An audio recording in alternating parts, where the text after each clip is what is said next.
Дорогие коллеги, добрый вечер, добрый весенний вечер. Рада, что вы сегодня все выбрали быть сегодня здесь, в этом пространстве. И мне кажется, у нас сегодня начинается какая-то новая часть, новая возможность, может быть, новый этап. В общем, что-то совершенно новое, когда мы начинаем смотреть на то, а как коучинг используется в различных специализациях, и что вообще есть, и как это создавать через коучинговый подход, коучинговые инструменты, целые направления и целые ниши. И сегодня с огромной радостью, и мне кажется, это, знаете, такой интересный момент, медицинский коучинг, та история, которая в нашей стране еще не представлена. Мне хочется сказать, что мне очень хочется, чтобы медицинского коучинга стало здесь, на этой территории, чтобы мы имели возможность поддерживать тех людей, которые оказались в непростых ситуациях здоровья, по-другому проходить эти сложные этапы. У нас сегодня будет демо-сессия, ее проведет прекрасная Шири, ее Георгий представит чуть позже. Я сейчас уйду в тень, отдав пространство и площадку. У нас будет демо-сессия, будет возможность потом задать вопросы, если я правильно понимаю структуру сегодняшнего мероприятия. Создайте для себя возможность быть в присутствии сейчас здесь на площадке, в максимальном, и взять все то, что для вас по-настоящему важно, ценно, нужно, что вам пригодится в самое ближайшее время. Переводить сегодня будет Маргарита Косарева. Спасибо большое, Маргарита, за то, что вы здесь. Георгий, спасибо тебе вообще за возможность того, что это случилось. Приветствую на площадке Шири и отдаю, Георгий, микрофон тебе, чтобы ты представила сегодняшнюю нашу гостью.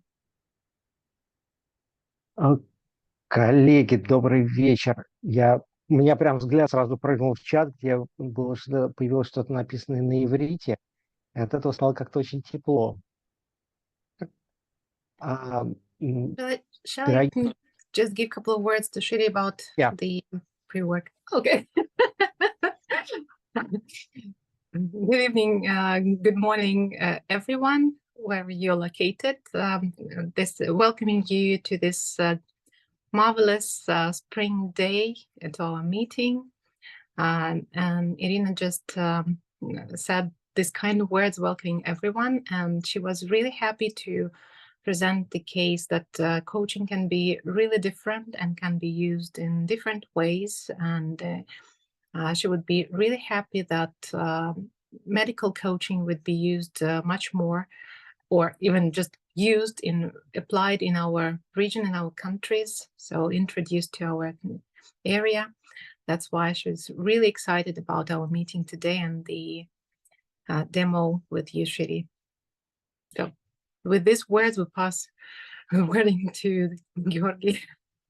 Gеоргий, the floor is yours.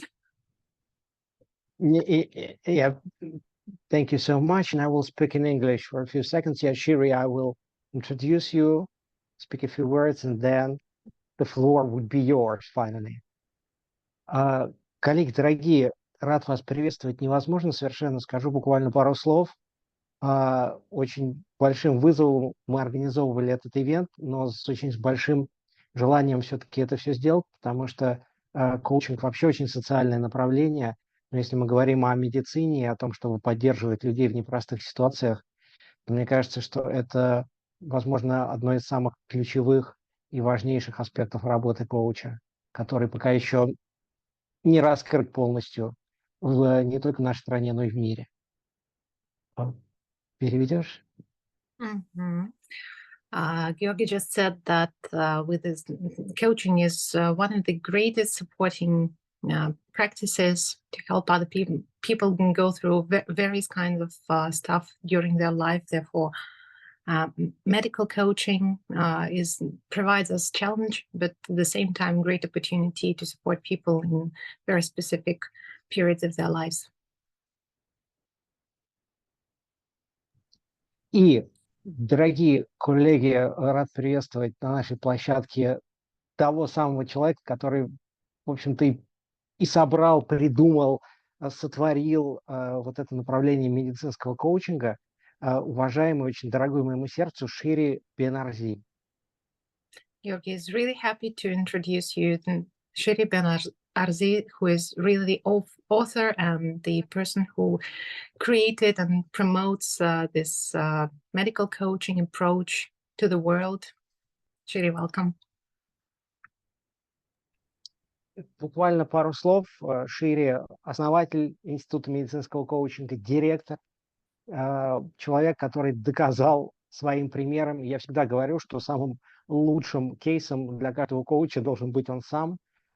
Шири доказала, что медицинский коучинг может создавать эту разницу, и от неизлечимого заболевания она дошла до, как вот, сотворила свою жизнь здорового человека, который живет, творит и вообще выбирает жизнь. Шири, переводи. Gеorgий says that good coach provides the case to the audience, to the universe through himself, through herself. Therefore, he is very proud to introduce Shiri as the founder and the director of the Medical Coaching Institute, the person who didn't only create this method, but also brought it through her own life, choosing to live, choosing to be healthy, and living the life and supporting other people to go through the same situation. Вся информация про Шири была неоднократно мной написана, поэтому мне хочется вообще не затягивать больше этот момент и просто передать микрофон Шири. Может быть, она захочет что-то сказать перед началом сессии. Gеorgий says that he has written a lot of words about Shiri before, and all the titles, all achievements that you have there. So he would like to pass the words to you. Maybe you would like to say something in the pre-words before the session, before the demo. Wow. So first of all, thank you. I want to say thank you, Gеorгий. I want to say спасибо for your time and for attending, and tell you that I appreciate that. If Gеоргий put up my bio, so you know where I come from. What else can I say about myself? That I am blessed to be able to dedicate my life to my calling. And I come here with an open heart and generosity, and I feel that I'm meeting the same. So I suggest we begin. Шири в первую очередь благодарит всех нас за присутствие, Георгия за организацию этого мероприятия, этой прекрасной встречи. И раз Георгий уже много раз делился с нами биографией и достижениями Шири, то она бы не хотела затягивать момент и предлагает перейти непосредственно к сессии. Shall we? Начнем? Yeah. So I am going to just pin you on my screen, Gеоргий. So we have eye contact. Yeah, and let me pin both of us, and I will say a few words to dear colleagues in Russian. Коллеги, дорогие, пространство такое, что действительно камера выключаема, а еще пространство такое, что тема медицинского коучинга оказалась вообще непростой. Поэтому я бегал кругами, и в итоге пришел к тому, что клиентом буду я. И мы потом поговорим шире о том, почему люди убегают от того, чтобы получить эту возможность, и насколько на самом деле непросто прийти в коучинг с медицинским запросом. Shiri, Gеоргий just gave 2 words to people that we're all closing the cameras for the moment to really keep the space here just for 2 of you, because the medical coaching is very sensitive and specific way, even more specific and more sensitive than any other. And Gеоргий will say after a few words about people who are really skipping out of the session of the record, and therefore he will be the client himself. So here you begin. Okay.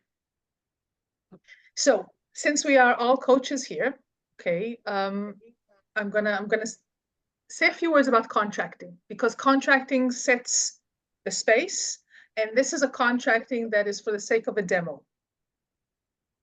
Так как все здесь мы коучи, я скажу несколько слов по поводу заключения контракта. Поскольку контракт является частью процесса создания пространства коучингового, то это важный момент. So Gеоргий, thank you for your vulnerability and your open heart and your dedication to this profession by volunteering yourself as a coach, as a client. Прежде всего, благодарность Георгию за его открытость, за готовность открыться всей своей уязвимостью и быть здесь профессиональным коуч-клиентом на это демо. We will take from now about 45 to 50 minutes, including the translation, to do some work together on a topic that you are going to introduce. У нас с вами будет здесь около 45 минут, максимум час совместной работы, включая перерывы для перевода. So having translation might mean that you're going to have to stop the flow of talking. So I want to invite you to be very connected and loyal to yourself. And if you need to complete a sentence, trust the translator, she will manage. Обращение к Георгию, поскольку сессия с переводом, действительно нужно будет периодически ставить на паузу свои высказывания, мысли, и если нужно будет передать слово переводчику, то просто делаем паузу, доверься переводчику, она подхватит. I want to invite you to take good care of your vulnerability and don't overshare if it doesn't feel comfortable.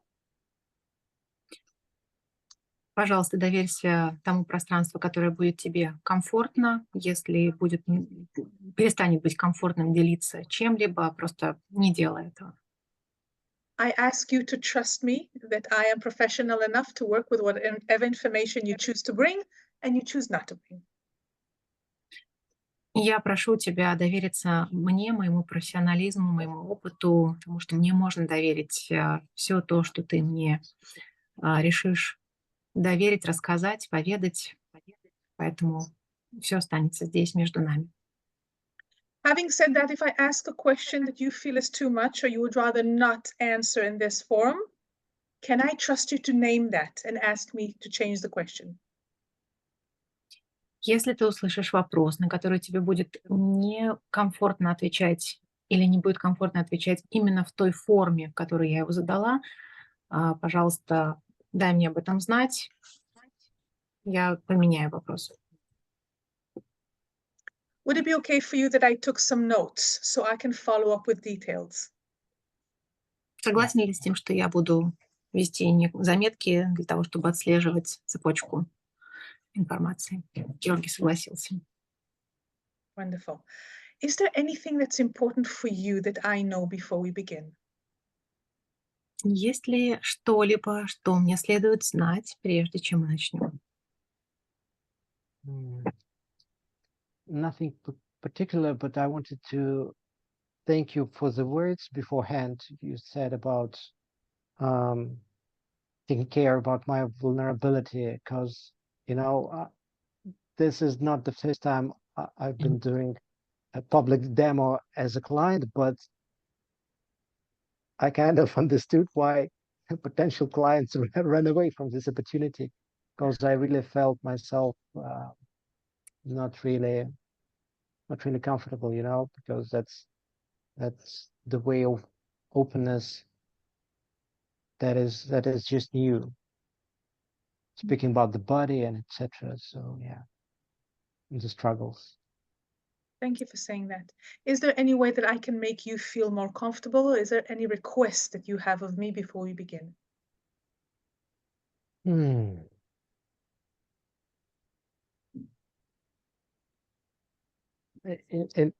Interesting words popped in my mind. Just asking you not being soft with me, you know. So yeah, that there is no place for this in this demo, Okay. or I will run away.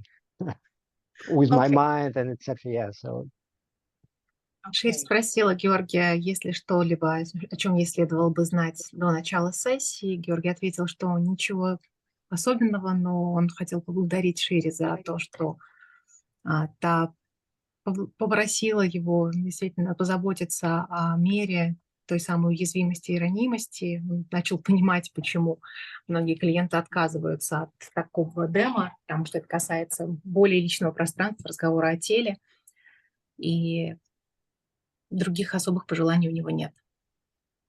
So thank you for asking that. There will be no softness. However, with your permission, may I hold you naturally creative, resourceful, whole, and accountable?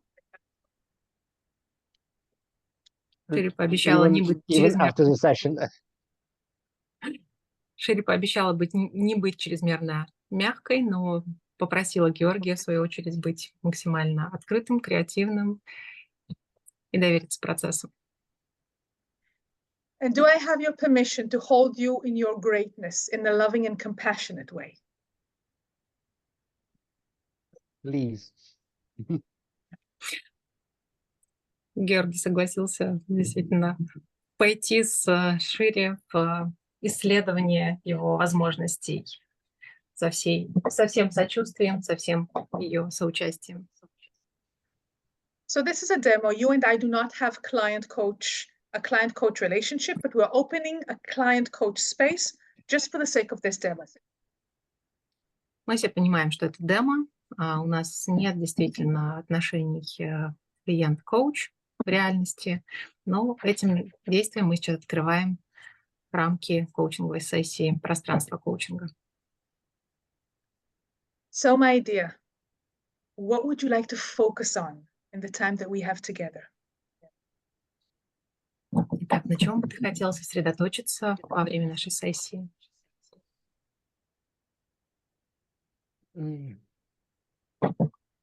I feel that there is a place for some description because I identified the problem. I don't really understand the way out of this. So I want to drop all the ideas, all the facts just in the place for us to create such like a mind map. I don't know. Okay. Мне кажется, здесь нужно немножечко описательной части, потому как мне сложно понять, с какой стороны начать описание, какую информацию дать. Пожалуй, нужна некая карта.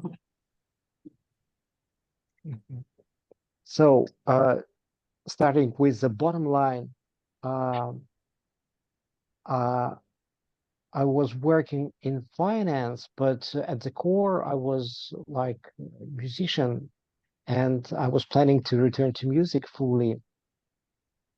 And the thing is that right at this time that I was ready to transition back to music, after several COVIDs, I had a diagnosis, and I was diagnosed with arthritis. Repeat that, please. Arthritis. Я начну с самого конца, самого главного. Я в последнее время работал финансистом, но до этого был музыкантом. И последние годы размышлял о том, чтобы полностью вернуться к профессии музыканта. Ну вот за время ковида, к сожалению, был диагностирован артрит, правильно? So, and what was interesting, that the most severe attack was on my hands and on my fingers. So practically I had a vision of life, and there was a big question regarding this vision. Самый большой удар пришелся, к сожалению, на суставы рук, конкретно запястья, пальцы. И, в общем-то, у меня была перспектива, было представление о том, как я буду жить свою жизнь далее. Я теперь, она уже не настолько ясна и понятна мне. So there was an interesting coincidence because right at this moment, I started like medicine routine, and I started education and coaching. So there was my desire to play music and really give fears that some years that I wasn't really capable of playing at this moment because it was too severe pain. At the same time, there is like no future, you know, because you don't know how your fingers will look like at the future. По удивительному совпадению, момент, когда я начал лечить, я в это же время начал обучение коучингу, и мне сложно давалось представление о том, как будет ли вообще возможность у меня музицировать, играть в дальнейшем, потому что боль была значимая, и это было действительно непросто. And then two pieces collided, like the medical protocols go with that type of medicine that honestly didn't correspond to my idea of living, because no need to describe this. It was unbearable to eat these pills. So kind of I stopped the medical plan, and I decided to let it go as it go. And luckily, like the coaching process helped me to get all this stuff into remission. Так столкнулись с ситуацией, что тот медицинский протокол, он очень плохо вписывался в мою повседневную жизнь. Я практически не мог заставить себя принимать лекарства. И, в общем-то, практика коучинга помогла мне перейти в состояние ремиссии.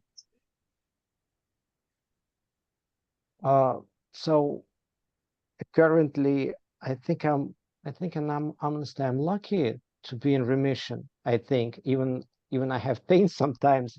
For example, this morning I had some pain in my knee, but at the same time, this was a revelation.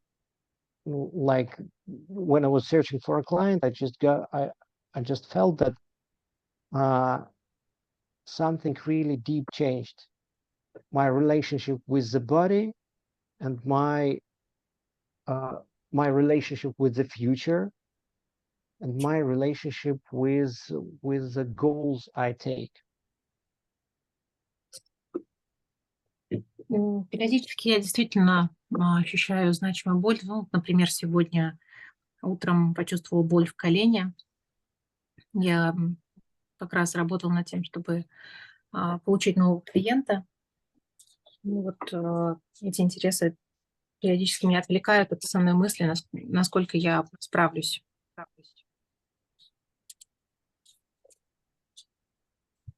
Just a sec. Я добавлю, да, это все стало конфликтовать с тем, чтобы идти. Настал конфликт, пошел между моими целями, моим телом и будущим. I'm sorry, Shiri, I just translated the important part. Yeah. So before this problem, I had two conflicts just between sport and music. Before getting into music seriously, I was doing a lot of sports on amateur level, but still a lot of martial arts and etc. I had several surgeries because I always do this full speed, and I got a surgery on my elbow, on my knee, and etc. I loved martial arts, and переводи. Если раньше в моей жизни конфликтовали спорт и музыка, я много активно занимался спортом, занимался серьезно, несмотря на то, что это был любительский спорт, но тем не менее я выкладывался по полной. Тем не менее, это привело к некоторым операциям. У меня прооперировано колено, прооперирован локоть, то есть здесь. So, like, as I look at my life right now, I can see that there is like no sport at all.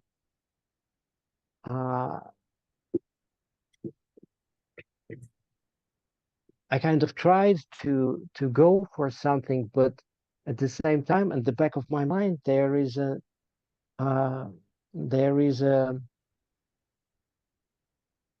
new feeling about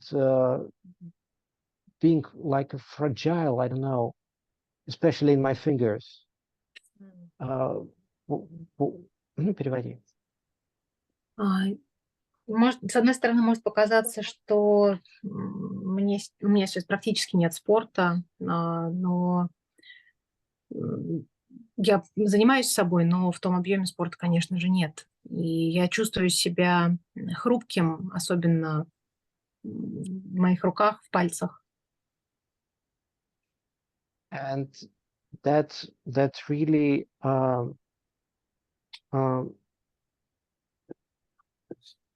that really intervenes with the idea how I do sports, because I was doing this 100% when I was doing this. That's why I got all my surgeries. And at the same time, so I kind of keep myself back in this, you know, in just caring after my body. And at the same time, I don't get back into music seriously because, you know, when I was doing music, I was thinking about this as staying with me till the end. And now I kind of don't really see it this way. And it's really hard for me to keep doing something that is really has a term, you know, and really seeable term. So two things really up in the air. Мне на самом деле не просто оглядываться назад на то, что произошло со мной в спорте. Я старался выкладываться, действительно занимался спортом на 100%, и в то же время не могу полноценно вернуться в музыку, примерно по тем же причинам, но так или иначе сейчас в воздухе, в пространстве для меня висят два серьезных вопроса. Это спорт и музыка.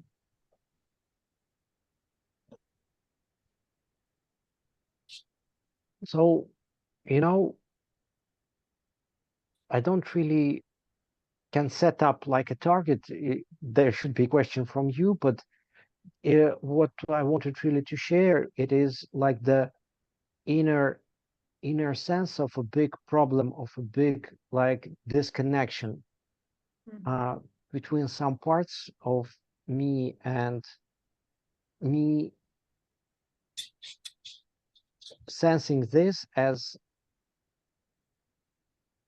you know, some limitations. И believed it, yeah. И обозначил бы в качестве основной цели, но скорее этот вопрос должен был бы прозвучать с твоей стороны, но тем не менее я бы обратила внимание на, поставил фокус на том, что у меня есть ощущение внутренней проблемы, рассоединенности двух частей внутри меня, ощущение потери этого контакта. Okay. May I articulate back to you what I've heard to make sure that I've heard correctly? Могу ли я перефразировать то, что я услышала, чтобы убедиться в том, что я правильно тебя поняла? Okay.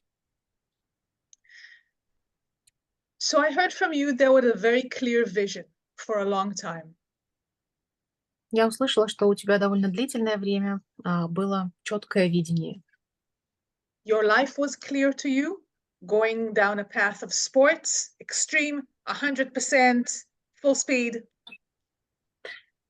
Ты видел жизнь наполненную спортом на 100%, экстремальную, на высоких скоростях, по There was максимуму. music that you felt is going to be with you all your life. И там была музыка, которую ты предполагал, что будет с тобой на всю жизнь. There's coaching that came in. Коучинг, который появился. And at some point there was a disruption in the form of arthritis. И в какой-то момент появился артрит, и он все это разрушил. I am hearing that there's something about the hands and the fingers. Я много слышу о руках, о твоих пальцах, Both in terms of the arthritis, то, что произошло, это артрит. but I'm wondering at this stage if there's something more about fingers and hands. Но при этом я бы хотела услышать от тебя, есть ли что-то помимо этого. So I see that you're doing this. Да, я вижу, что ты поглаживаешь себя рукой об руку. And may I invite you just to continue doing this for a second, a few more seconds, because another thing that you mentioned was disconnect. И я приглашаю тебя продолжить это делать еще некоторое время, потому что другую вещь, которую я от тебя слышу, это потеря контакта. So as you're feeling your hands right now, what's not connected? В то время, когда ты ощущаешь свои руки, где нет контакта.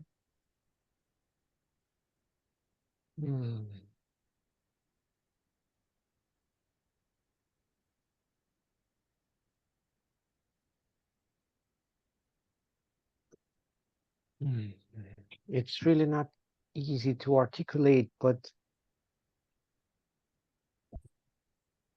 I think getting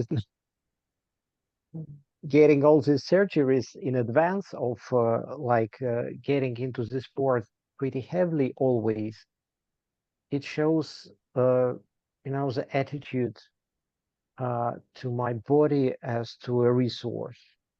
Mm-hmm. Действительно, не просто выразить, но, наверное, припомню, что вот я делал некоторое количество операций, и, видимо, я всегда относился к своему телу как к некоторому ресурсу. And that's kind of, you start to cherish the connections, the relationship, and etc. only after it started to crumble, and sometimes it's gone. И действительно начинаешь ценить контакт, отношения в тот момент, когда они рушатся, рассыпаются и исчезают. Do I have your permission to put something in the space? And we're just going to check how you feel with that. Позволь, я кое-что добавлю в пространство, и мы узнаем, как тебе с этим. I want to put into the space the concept of loss. Я хочу добавить концепцию потери. Loss of ability, loss of sport, loss of full speed, loss of music, loss of connection. Потерю возможностей, потерю спорта, потерю музыки, потерю. What resonates? Что резонирует тебе больше всего?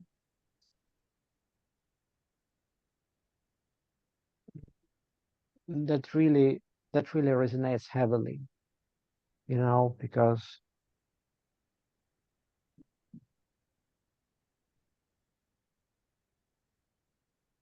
Действительно, отзывается очень ярко.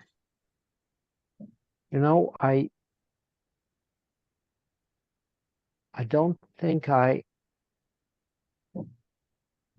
ever use this word or concept except for the people being gone, and not applying this to like this concept, this emotion that goes with the concept to any other part of my life environment. And Знаешь, я раньше никогда эту концепцию не применял ничему, кроме как к потере людей, к их смерти. А тут по отношению к себе, к своей жизни. So what can become possible when you apply this concept to what we just named, and not just the loss of people? Какие возможности ты видишь? Что становится возможным, когда ты применяешь эту концепцию по отношению к себе, к своей жизни?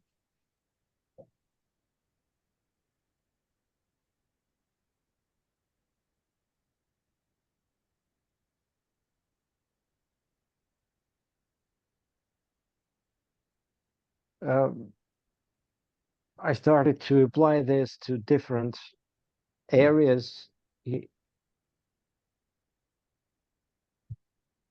Я начал применять эту концепцию к разным областям своей жизни.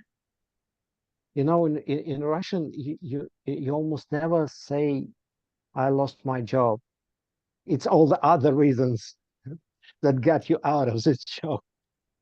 Знаешь, по-русски никогда не скажешь «я потерял работу». У нас всегда найдутся куча других причин, почему это случилось, других слов, объяснений. Gеorgий, may I interrupt? Yeah. Позволь прерву. May I ask you, what was the fundamental thing that was actually lost? Все же, что было тем самым основным, что было утеряно? What did you really lose? Что ты потерял на самом деле? I was like at the top of this medical crisis. When the medical crisis got in, at the top, I was really terrified because I felt like I've lost my future, because like the music was what I really loved to do the most, and I may be the only one. And thanks God there was a switch to coaching, so I kind of was able to relieve this and translate.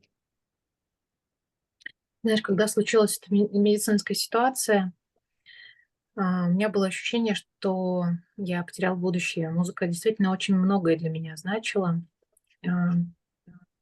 И, к счастью, коучинг помог мне прожить это. And currently, you know, there is a future, but at the same time, it feels like there is it looks a little bit like like a Stephen Hawking idea. So there is a future for mind, but not the future for the body, because that stuff could progress severely, and I won't be going with a medical plan that is prescribed for these cases. Сейчас я вижу, что будущее есть, но оно выглядит для меня как будущее Стивена Хокинга, будущее для мозга, но не для тела. Потому что я не вижу для себя возможным пройти через те медицинские процедуры, которые предлагаются для таких случаев, как мой. So as a martial art warrior, which direction do you want the conversation to go to now?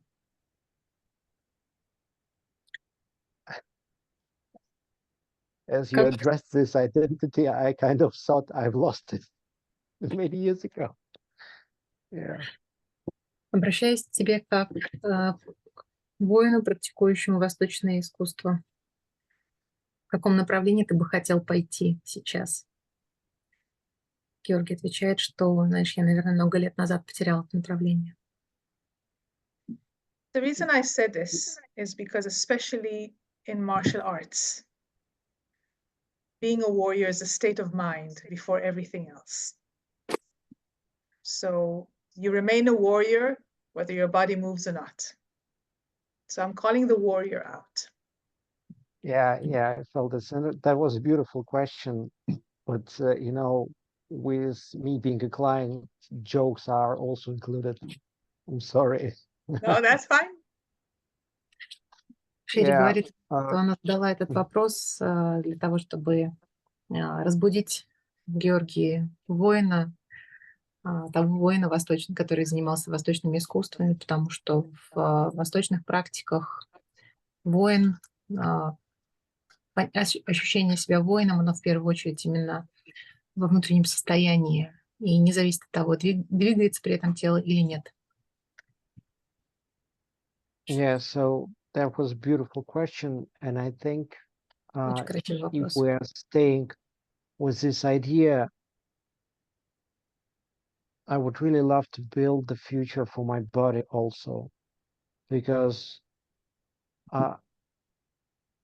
as I will progress into my life further, this connection will only be widening up, and actually there is no way for my mind to be progressing further. Очень красивый вопрос, и обдумывая ответ на него, Георгий говорит, что приходит к выводу, что хотел бы будущее не только для своей ментальной части, своего мозга, но также будущее для своего тела, потому как если тело не развивается, наверное, ему не видится, как бы и ментальная часть могла бы развиваться. So it seems there's a direction becoming clear, which is building a future for the body. Does that make sense? Yeah. Кажется, что появляется видимость пути, который становится более очевидным, то, что нужно выстроить будущее и для тела. So I want to invite you to take your attention into the body. Be with the body right now. Шири приглашает Георгия направить его внимание в тело, соединиться с телом. When your body has a future, who do you become? В тот момент, когда у твоего тела появляется будущее, кем ты становишься?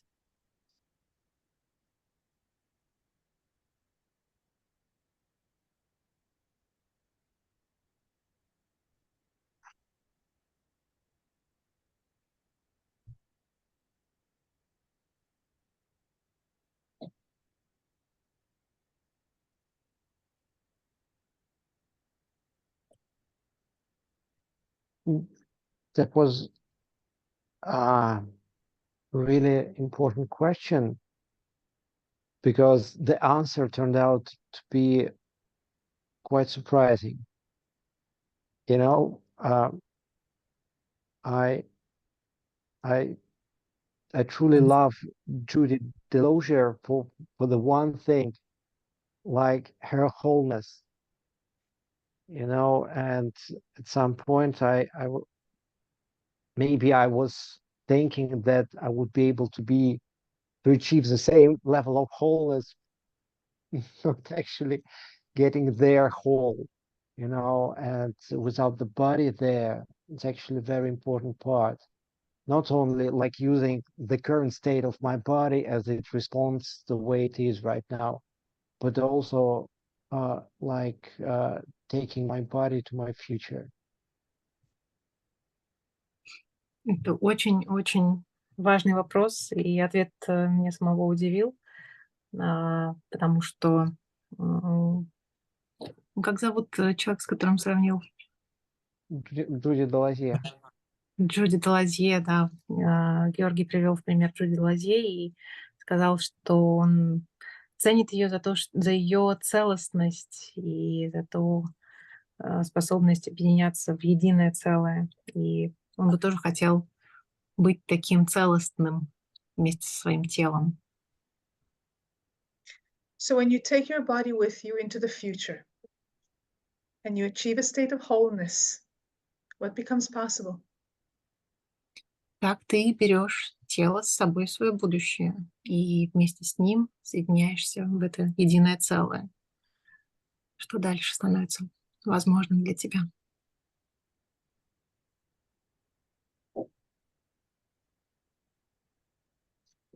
It's interesting. This goal almost felt like a direction, but at the same time, as you asked me, I started to think, why do I need to go there if I can be here right now?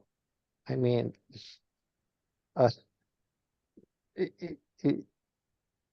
it's pretty funny as I almost myself initially delayed this and set it as a big great goal to be set in the future, but at the same time, no, that could be really achieved right now. So first of all, that could become possible right now. And at the same time, I think some new horizons could appear there, you know, with getting the wholeness right now, not stating it as a really first goal, but just being more complete to just open some possibilities, I think, that I can't really predict. Георгий удивился своему размышлению. Говорит, удивительно, я всегда смотрела на это как на некий путь, некую перспективу, на цель, но в то же самое время это может быть и здесь, сейчас, то состояние целостности, которое я ищу, оно может быть уже со мной прямо сейчас, и я сам его отдаляю, пытаясь его сформулировать как большую цель где-то там в будущем далеко, а в общем-то это вполне возможно и здесь, сейчас, в моменте. So I have this magic wand, and I'm going to bring the future here now and invite you to step into a state of wholeness now. У Шири есть волшебная палочка, и она легким взмахом этой волшебной палочки приглашает Георгия погрузиться в сию секунду в то самое состояние целостности. And I want to invite you to allow your body to show you the way and not necessarily your mind. И она просит тебя позволить телу показать тебе путь.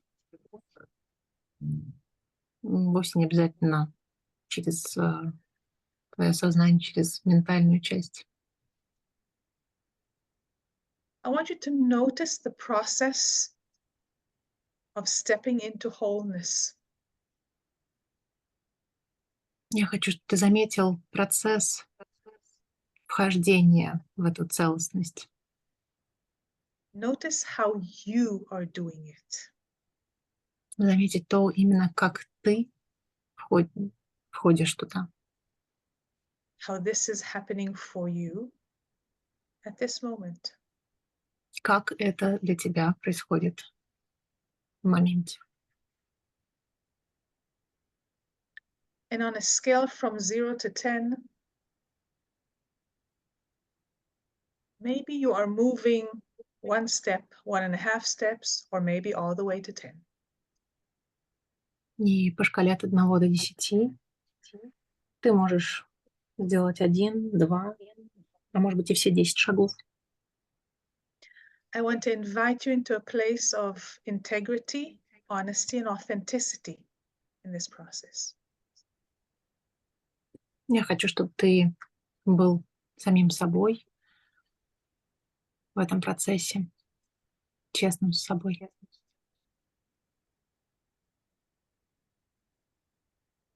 And when you have reached a place where you're holding this wholeness as much as you can, I want to invite you to open your eyes.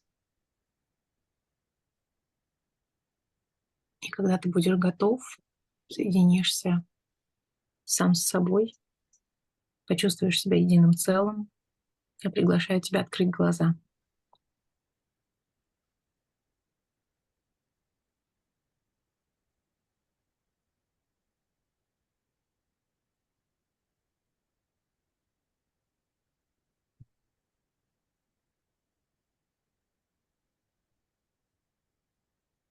Mhm. Notice the experience of it. Заметь этот опыт. And I want to introduce a concept. Is that okay? Я That тебе- concept is baseline operational mode. Это концепция режима базовых настроек. This is baseline operational mode. Anything above it, woohoo, fantastic. Anything below it needs to be brought back to operational baseline mode. Вот на этом уровне находится тот самый уровень базовых настроек. Все, что выше, это твоя победа. Все, что чуть-чуть ниже, нужно дотянуть до уровня базовых настроек. This means that you strive to operate from a state of wholeness. И это значит, что ты стремишься действовать из состояния целостности. How does that resonate? Как тебе с этим? I like this. Мне нравится.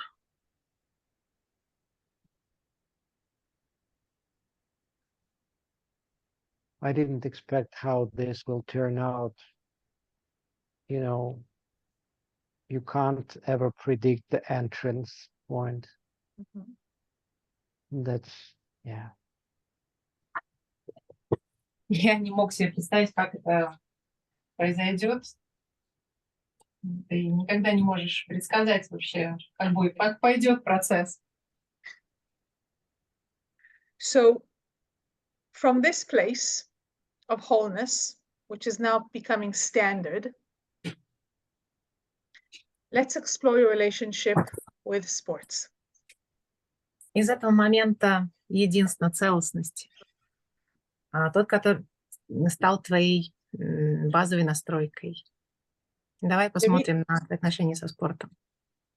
The reason I'm saying that is because you mentioned that you feel fragility when it comes to sport. So I want to ask you, is that a direction that you feel comfortable with at this point in the conversation? Спрашиваю об этом, потому что ты упомянул об ощущении уязвимости в теме спорта. So how would you like to re-engage with sports from a place of wholeness? Как бы ты хотел восстановить свои отношения со спортом и состояние целостности?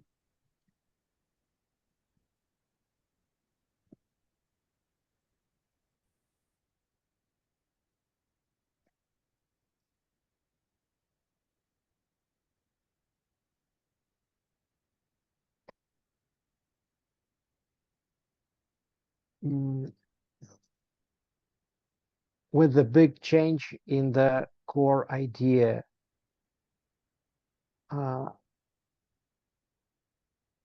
what I felt is what I was feeling before, as I understand this now, this fragility was interpreted by me as an ability. And at the same time, it could be just a signal of just being more careful, because I have never been careful. Wonderful. У меня поменялась концепция. Если раньше я воспринимал эту уязвимость как неспособность, то теперь, пожалуй, буду воспринимать ее как сигнал. So when your fragility is signaling to you, be careful, what is the good thing it wants for you? Если твоя уязвимость будет сообщать тебе о том, что есть опасность, как тебе?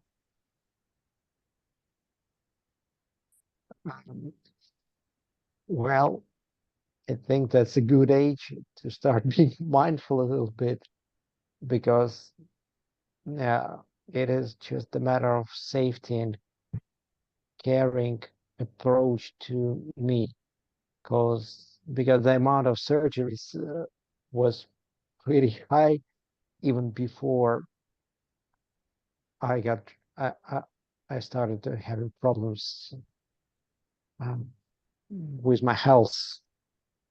Yeah, so I've never done sports mindfully.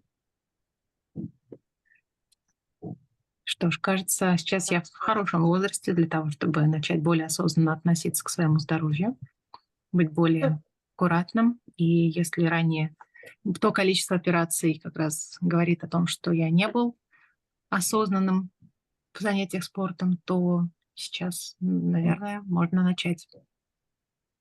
So from that perspective, how is the sense of fragility in service of your wholeness?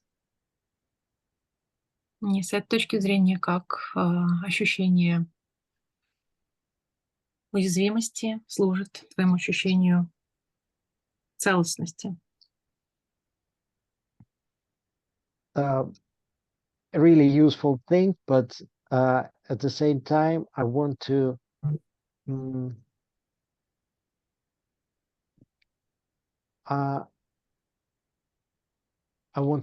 have an attitude, and I need to switch this right now to me.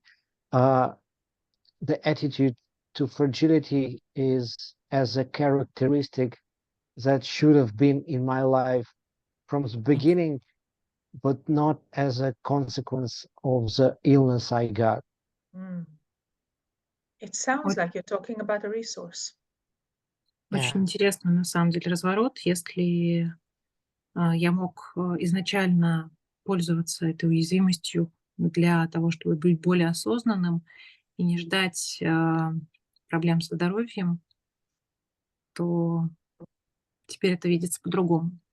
Шири говорит о том, что теперь это звучит как ресурс. So now the warrior has another resource, which is fragility. И у воина появился новый ресурс — уязвимость. I need to settle it down in myself a little bit, because that's really goes difficult with my concept of warrior. Yeah. So breathe into it. Георгий говорит, что ему нужно пожить с этим, потому как эта концепция плохо уживается с его предыдущей концепцией воина. А Шири предложила подышать, продышать эту новую концепцию. I will breathe this in, but right now I feel that I would need to have more time. And that looks like a practice. Yeah. So let's create a practice. Давай создадим эту практику, чтобы можно было принять это. Let's create a practice that helps you integrate this resource into your identity as a warrior. Давай создадим практику, которая позволит тебе интегрировать новую концепцию воина, которая позволит тебе that allows you to update your identity as a warrior, которая позволит тебе обновить свою идентичность как воина, so that you can meet the new standard operational mode of wholeness on a daily basis. Чтобы ты мог действовать на новом уровне базовой функциональности каждый день. What are you going to practice? Чем займешься?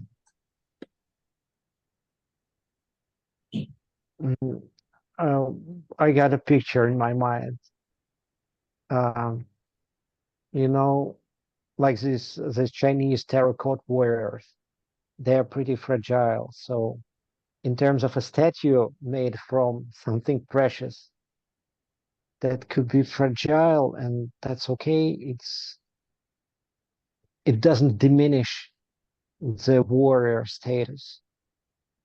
So, you know, just bringing myself back to these concepts, I think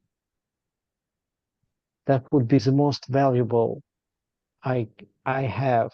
And if I would be doing some more extreme physics than I'm doing right now, or I'm planning to do,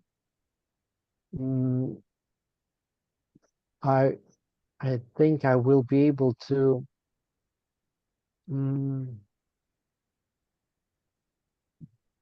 keep it on my own, not to be dragged in the process, and to be mindful regarding these characteristics I really value, no matter what other people would be doing at the moment. Знаешь, у меня появился образ терракотовых воинов китайских, которые сами по себе безумно дорогие, ценные, но при этом хрупкие, и при этом это не ставит их в унизительное положение. И если я продолжу свои практики, но с учетом своей хрупкости, своей уязвимости, практика от этого ничего не потеряет. Я могу продолжить. So what I'm hearing is that you're going to practice holding the concept of those terracotta warriors, holding fragility as a resource, which will allow you to be more mindful about the risks that you might be taking in the intensity in which you're acting. Okay. Can I challenge you? Правильно я поняла, что ты готов продолжить свои практики, концепции терракотового воина, учитывая хрупкость как ресурс, в том числе для своего развития дальше. Do I have permission to challenge you? Позволь немножко бросить тебе вызов. I want to challenge you to find an additional practice that involves movement. Придумай себе дополнительную практику с движением. I want to challenge you to find a practice that involves movement where you move your body in a certain way every day. Придумай практику для себя, связанную с движением, которую ты будешь выполнять каждый день.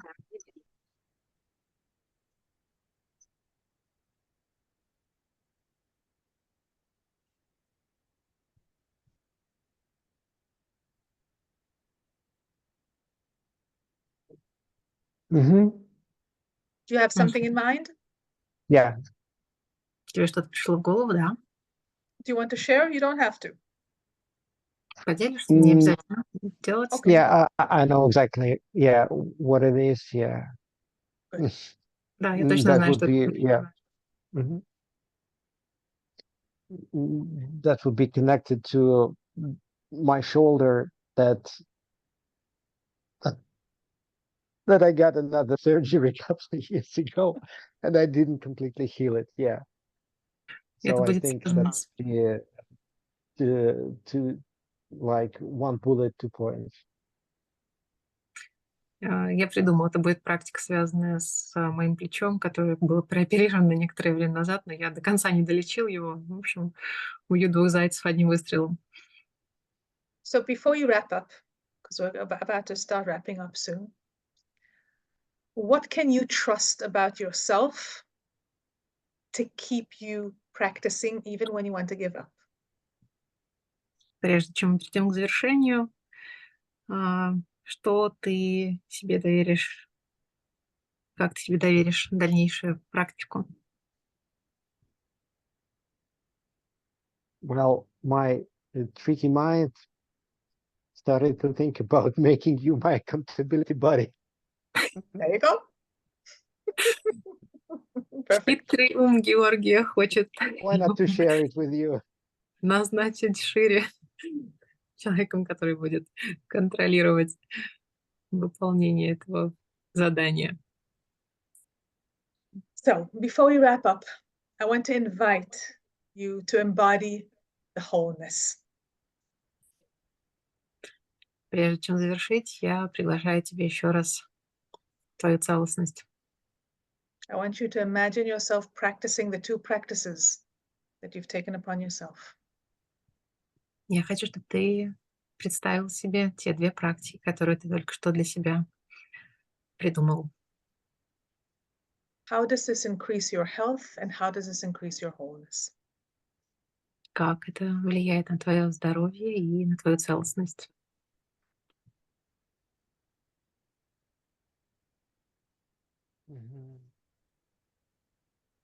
Just a good place to complete. Beautiful place to complete, and it's really amazing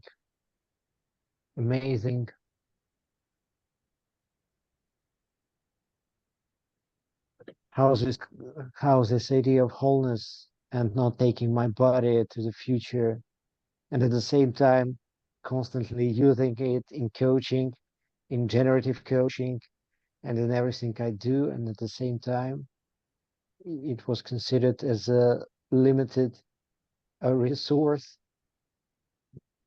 which will deplenish much earlier than I'm going to leave. Maybe, maybe not. We're not prophets. We don't know. Just saying. Yeah. We don't know. Who knows? But time will tell. But at the same time, no need to try to force the baddest outcome that could be. Готов завершить? Thank you so much. Шири спросила, готов ли Георгий завершить. Георгий улыбнулся и сказал, что да, это было удивительно, то, как концепция целостности помогла ему пройти через сложнейшую тему для него, касающуюся его тела, при этом действительно не пустошить его, а дать ему ресурс. Позволить двигаться дальше. Thank you for your vulnerability. Thank you for giving me permission to be in service of your growth. And thank you for allowing all this audience to learn from you. Thank you. Шири благодарит Георгия за его уязвимость, за разрешение помочь Шири его сопроводить в этом путешествии и возможность нам, всем зрителям, поучиться у Георгия этой трансформации. Спасибо. Thank you. Thank you for you. My pleasure. Yeah. Георгий благодарил Шири за нее, за ее присутствие. So do you want to shake it off and as we invite some questions? Yeah. I think I think I should. And also I will delete everything this. So Георгий готов стряхнуть с себя ощущение сессии и пригласить всех участников к вопросам, потянуться. Да. Я позволю взять себе сейчас слово, поблагодарить от всей души Шири за потрясающее пространство, удивительную работу, красоту и витальность того процесса, который произошел сейчас. Ирина, thanks, Shiri, to you for your proficiency, for the incredible space, on all the vitality of the moment. This was really wonderful. И огромная благодарность Георгию за возможность соприкасаться с этой темой и уязвимостью, и открытостью. And great thanks to Georgie for his openness, his vulnerability, and opportunity to connect to this topic, to this area. И пока коллеги формулируют вопросы для чата, я не могу не воспользоваться служебным положением и не задать тот вопрос, который интересует меня. And while other people are really thinking over their questions and putting them in the chat, typing them into chat, Irina will take the moment to ask her own question. Каким образом сформировался ваш подход в медицинском коучинге и как из уникального личного мастерства вы сложили то, что способны передавать другим людям? How did you come to the creation of this specific medical coaching, and how does your professional way of doing things transforms to that you're sharing this to other coaches? Okay, I'm going to start with the first question, then you might have to remind me the second one. Okay.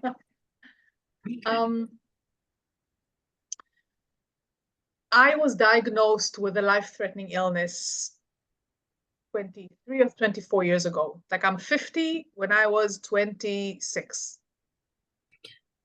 Шири говорит, что она ответит на вопросы последовательно, начнет с первого. И у нее диагностировали серьезные заболевания, несовместимые с жизнью, более 20 лет назад, считай, половину ее жизни назад. It was very dramatic. I was given 2 years to live. It was a very dramatic condition. But I remember that there were a few things that became very clear to me. One was, I didn't ask why me, but I asked why like this and why now. That was the first thing. Все было очень драматично, давали всего пару лет жизни, но очень интересный момент заключался в том, что Шири не кидалась в вопрос о том, почему я, а задала себе вопрос, почему именно это и именно сейчас.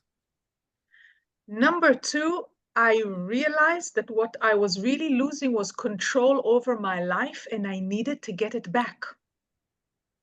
Еще важный момент. Шири поняла, что самая важная часть, которую она теряет, это возможность контролировать собственную жизнь, и она очень хотела вернуть этот контроль себе.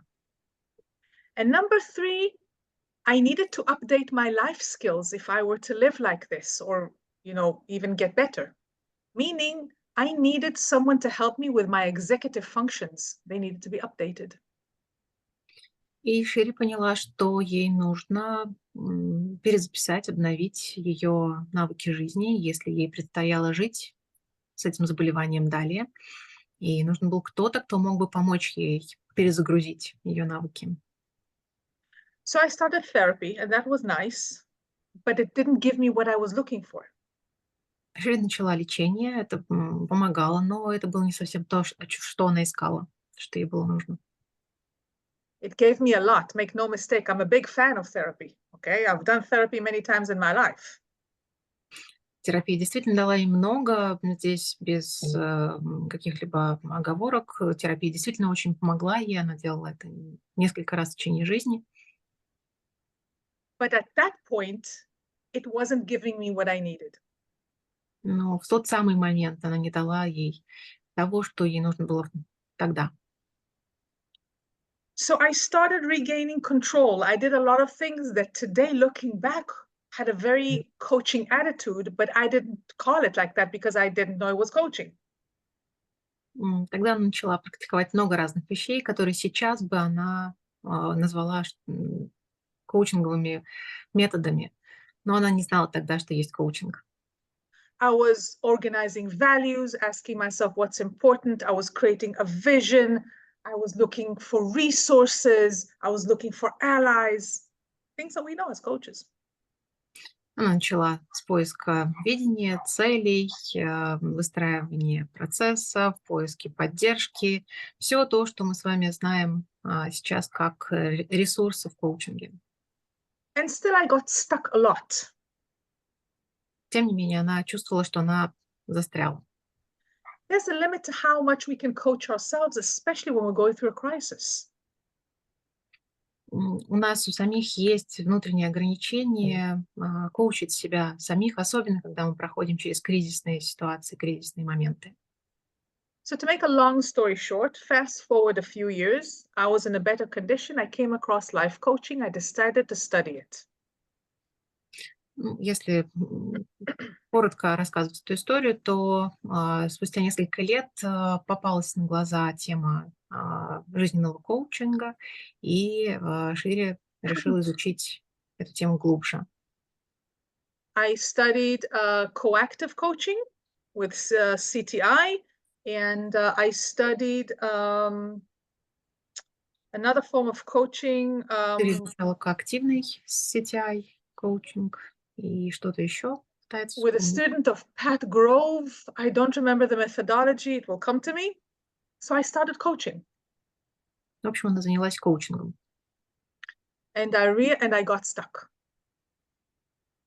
И опять почувствовала, что застряла. I wanted to coach people that were struggling with medical conditions. Потому что хотела предлагать коучинг людям, у которых есть проблемы со здоровьем. I realized a few things. One was the fact that I went through a crisis doesn't mean I can coach anyone on the same thing. It's not enough. Первая вещь, которую она осознала, то, что несмотря на то, что она сама пережила этот кризис, это еще не значит, что она может предлагать коучинг таким же людям. Этого недостаточно. Number two, the characteristics of this kind of space, including the ethical dilemmas that come up here, are very different from what I studied in life coaching. I need more tools. И этические дилеммы, с которыми сталкивается коуч в ситуациях с людьми с заболеваниями, серьезными заболеваниями, она совсем другая. Это не то, чему учат в обычных коучинговых школах. So I went back to studying. И она вернулась к обучению. I continued coaching. I studied and I expanded my toolbox. Шири продолжала расширять свой инструментарий. I studied NLP. I'm an NLP trainer. I studied systemic coaching, embodiment coaching, ADHD coaching, health coaching. I have a whole list of trainings. Шири изучила из того, что я успела запомнить, NLP, embodiment coaching, что еще важнее? ADHD coaching, health coaching. Здоровье, коучинг здоровья и так далее, все, что смогла найти, имеющее отношение к этой теме. And I kept improving my toolbox and my approach. И Шири продолжала расширять свой набор инструментариев, свои навыки. My goal was to create a methodology that I could lean into without leaning into my story. Задачу она себе поставила создать набор инструментов, методологию, на которую она могла бы опереться, не опираясь на ее собственную историю. I started working in hospitals. I started working with medical pharmaceutical companies. And at some point, my reputation in Israel grew to the point where people said, we heard about that thing that you do teach us. И она начала активно работать с клиниками, с больницами, и репутация ее разрослась настолько, что в какой-то момент люди стали говорить о том, что мы слышали о том, что ты делала, научи нас как. So I packed up everything that I did. I sent it to ICF because I've been a member of ICF since 2008. You know, that's my home. And once I got the approval from ICF, I started teaching. And that's what I do. Шири организовала все свои знания в единый пакет, отправила это на ревью, на согласование ICF. Она член ICF с 2008 года. И как только ICF одобрили подход, метод, она стала преподавать. Did that answer your question, Irina? Да, Ирина, совершенно. Thank you very much. So what was the second one? The second one was related to how do you personally, with all your professional approach, started teaching. I think this was the answer as well, right? Yes. Yeah. I want to say something just about one more thing about the demo, and then we'll open it up for questions. Okay. Because one thing that I want to say a few things about medical coaching. Medical coaching is very different from other disciplines of coaching because of a few things. Шири хотела бы дать комментарий по поводу демо-сессии, прежде чем пойдем дальше в ответы на вопросы. Медицинский коучинг отличается от других видов коучинга, и тому есть несколько причин. The most basic thing is that our client doesn't choose the journey chooses the client. So you know how in life coaching, your client dreams about a desired outcome and they come to you and they say, "Coach, help me." My clients don't dream to be sick. They don't want to be sick. Something happened, they did not choose. Now they come to me to learn how to live with it and cope with it. Первое различие заключается в том, что клиенты в медицинском коучинге не выбирают путь выбирает их. Что-то происходит в их жизни, приходит болезнь, и они приходят к коучу не за мечтой, а за тем, чтобы научиться жить с тем, что с ними произошло. So an illness or a medical crisis addresses all aspects of who we are, especially identity. Заболевание или любой другой медицинского характера кризис становится нашей частью нашей идентичности. So if you noticed in the demo, I didn't ask Gеоргий, what would you like to get from this session? I asked him, what's the focus? Different question. Обратите внимание, как началась сессия. Я не задала вопрос Георгию, что бы он хотел получить в результате сессии. Я спросила, на чем бы он хотел сфокусироваться. Because medical coaching is not a goal-oriented model, but a process-oriented model. Медицинский коучинг не сориентирован на цели, он сориентирован на процессе. Meaning the goal is for the process and not per session. Имеется в виду, что цель заключается в самом процессе, а не в сессии. Why? Because I remember that illness has an impact on self. And when I meet the client, every session, sometimes the client is up here, sometimes the client is down here. Okay? I cannot afford for the client to come out of a session feeling like a failure because my agenda is resilience. Как вы помните, заболевание становится частью идентичности клиента, и клиент может прийти в разном состоянии на сессию, он может быть как в приподнятом, в хорошем состоянии настроения, так и в очень тяжелом. И моя задача не дать человеку почувствовать себя неудачником. Ее фокус всегда в том, чтобы дать человеку ощущение устойчивости. So even though we all know as coaches that there's no such thing as failure because we learn from everything, okay? Everything is a lesson. We use everything for growth. When you are dealing with an illness, you're scared. So it feels like a failure. Everything is very, very dramatic. То есть если в обычном коучинге мы из каждой ошибки, из каждого промаха с удовольствием выносим урок, то в ситуации с заболеванием каждая ошибка, вообще каждый день, каждая ситуация уже воспринимается заранее как провал, как беда. So I, as a coach, want to create a coaching space where both me and the client can see the client beyond the circumstances. And in order to do that, I need to establish a life vision, not a health vision, a life vision. Задача моя и клиента совместно создать такое пространство, где бы мы могли создать видение жизни, не сфокусироваться на цели, а именно вот на жизни. Notice what I asked Gеоргий. I asked him, who do you become? Who do you become is a being question. It's not a doing question. Okay? In medical coaching, vision, life vision has to be 100% being. Обратите внимание, что в сессии я задала Георгию вопрос, кем ты станешь. В медицинском коучинге, очень важно, чтобы видение жизненное это совпало с идентичностью.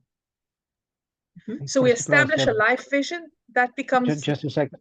Yep, I interrupted? No. I will just expand this a little bit. Имеется в виду, что видение будущего — это про именно тем, кем ты будешь, а не то, что ты делаешь. И это большая разница здесь. Thanks. So once we have a life vision, that becomes a big lighthouse. So whether there's pain or whatever's happening with the circumstances, we know where we're going. In the demo, that was the wholeness. And then everything serves the wholeness. And that's how we hold resilience, even when the circumstances can be very scary and very bad. Шири предложила нам проекцию через восприятие маяка, и видение жизненное, оно должно как раз вот покрываться вот тем самым маяком, который освещает путь, и все то, что мы подсвечиваем этим маяком, позволяет нам поддерживать самое состояние видения и целостности, и двигаться дальше. So that's, a little bit about that. Да, это вот такое немножечко легкое погружение в понятие медицинского коучинга. Thank you. И Спасибо у нас большое. есть вопросы в чате. Было бы здорово их сейчас, наверное, задать. Георгий, может быть, ты подхватишь? Или, если хочешь, я. Давай, я подхвачу. Few questions Here in we have, we have a few questions, if you don't mind. Yes, of And course. maybe we will start just from the... Георгий выбирает вопрос. Барабанная дробь. Виктория. С Викторией. Yeah. Question was from Victoria, and actually Victoria has two questions, and the first one Виктория, is... два вопроса. Первый. Ты переведешь, сейчас я прочитаю вслух, чтобы у всех было. Да. Подскажите, пожалуйста, как произошел переход от тяжелой концепции потерь к вопросу, какие возможности ты видишь? За счет чего это стало возможным? The question is, how was it possible to transit from the concept of loss to the opportunities? I understand. Я так понимаю, что это было в процессе сессии. Do I get it right? Well, Yeah. Да. This was related to the demo. yes, I understand that. Well, in order to answer that, I need to give you some background. All good? Good. So this is connected to understanding the mechanisms of loss and growth after loss. Okay, so I'm going to say a few words about that. Это связано с пониманием механизма потери и возможности роста после потери. When we talk, loss is an event. Потеря — это событие. For us to process the event of loss, okay, now fundamentally, at the core of loss, there's change. Something has changed. Okay. Фундаментально в основе потери является изменение. Что-то поменялось. So from a philosophical perspective, every change has an element of loss. If I choose to go left, then I lost the right option. Okay. С точки зрения философии, каждый раз, когда мы делаем выбор идти влево, мы теряем возможность пойти вправо. For me to process the event of loss, I need to grieve. Для меня, для того, чтобы прожить потерю, я должна погоревать. Grieving is the emotional processing of the event of loss. Горевание является эмоциональным процессом проживания потери. Bereavement is the doing of the processing of loss. So it's the memorial service, it's the crying, it's the, okay? So grieving is the being with the emotions, bereavement is the doing of action. Both process loss. Горевание — это эмоциональная часть проживания потери, но также есть процесс, связанный с тем, что мы плачем, есть какие-то ритуальные службы и так далее. Но так или иначе они составляют единое целое. Это то, что помогает нам пройти через проживание потери. The first thing that grief needs is acknowledgement. The loss needs to be named and it needs to be witnessed. Then we can start grieving. Для того, чтобы прожить потерю, нам нужно ее признать. Ей нужно дать имя, ее нужно заметить, признать. Только после этого мы сможем начать горевать. What we know about the experience of loss, what we know about the experience of having a medical or health crisis is that there's an element of loss in it. То, что мы знаем о медицинском кризисе, о проживании заболеваний, это то, что всегда в этом есть элемент потери. Loss of health, loss of abilities, loss of dreams, all kinds of losses. Мы теряем здоровье, возможности, перспективы и так далее. Возможно, разные варианты потери. When I give permission to use the word loss to describe something that was here and now it's not, or was here in one shape and now it changed, I am basically acknowledging the client. Как только я даю разрешение признать потерю, я тем самым признаю клиента, даю признание клиенту. I'm acknowledging what has been spoken, but I'm also acknowledging the unspoken conversations. The unspoken conversation in this demo was that the things that were lost due to the illness were never named as loss. Есть часть проживания потери, та, которая не называлась, не проговаривалась никогда. Для того, чтобы ее прожить, ее нужно было назвать и признать. Now notice what happened in the demo. We allowed these things to have a name. We reframed them. And all of a sudden, it's like the energy that they held was released. And then there was expansion. If something is lost, what is left? Да, обратите внимание, что было в демо. Все те потери, которые были, они для начала были, им дали место, пространство, их признали, потом им дали имя, и после этого была возможность прожить. И обратите внимание, там был момент напряжения, который потом к концу сессии, как-то сказала, произошло облегчение. Напряжение иссякло, растворилось. Вот. Да. So as a medical coach, I hold the perspective that every change has an element of loss. And from every loss, there's growth. So I'm not afraid of naming loss because I know that the moment I name it, I also name the potential of growth. And that's exactly what you saw. То, что вы видели, является основным ключевым элементом коучинга медицинского, когда мы признаем, даем возможность себе назвать и прожить потерю, мы даем тем самым почву для роста. И это ровно то, что вы видели в сессии. Victoria, did that answer your question? Виктория, было ли это достаточно ответов на ваш вопрос? Пока мы очень надеемся, что да. Я, чтобы не терять время, продолжу набрасывать вопросы. Георгий hopes that this was exactly the answer. Yes, Victoria answers yes. Thank you very much. Yes, great. Next question. Я буду еще набрасывать вопросы и возьму вот такой очень тоже важный вопрос касательно жизненного пути. Next question is related to the life cycle, lifespan. No, your life, I believe. The question was, Shiri, what helped you not to give up? I believe that on your path in a state of crisis there were such moments.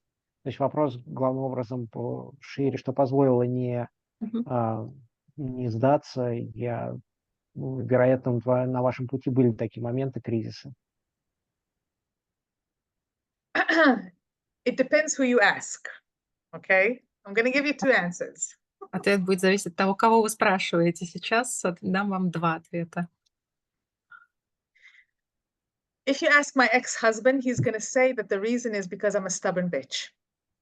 Если вы спросите моего бывшего, то ответ будет, что она очень упрямая. Опущу второй. But I think that the real answer has to do with my childhood events because I went through very severe trauma as a child. Второй ответ заключается в ее детстве. В детстве Шири прошла через очень серьезное переживание, через серьезную травму. And I don't know if you know this, but in Judaism, there's a very strong principle of choosing life. It's a commitment that you make on a soul level. You choose life. Я не знаю, насколько вы в курсе этого, но в иудаизме очень важный есть ритуал выбора жизни. Он происходит на духовном уровне и действительно принципиальный. So for me, that's a choice that I made at a relatively young age. So from that point on, giving up was not an option. Okay, it's like I am going to choose life until it's taken. Okay, and also I have to tell you that it also has to do with the fact that I have ADHD. And I'll tell you why. Because I was diagnosed with ADHD in my late 30s. I've lived most of my life with ADHD. So I am familiar from a very young age with the experience of hitting against a brick wall and then, okay, what else can I do? What else? There has to be a way. There has to be a way. There has to be a way. So that's my mind frame. Okay. It's either I do or I do. You know, there's no other option. Шири говорит о том, что свой выбор жить она сделала довольно в раннем возрасте, и это значит, что другого выбора не было. То есть она приняла решение жить, чтобы не происходило до того момента, пока жизнь ее не прекратится тем или иным образом, не по ее воле. И второй момент, ближе к 30 годам ей поставили диагноз СДВГ, синдром дефицита внимания и гиперактивности, и выглядит это как каждый раз, когда она сталкивается с стеной, она как будто не замечает ее, продолжает двигаться. То есть варианта остановиться нет, нужно идти дальше. And one last story to end this, because all of these things didn't have a name until I was 18, okay? And then it became a paradigm in my life. When I was 18, I was about to be enlisted in the army.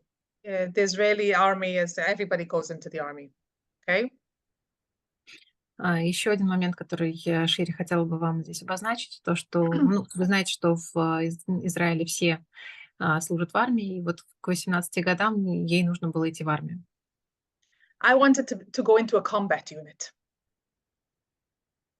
How do you translate combat? I wanted to be a fighter.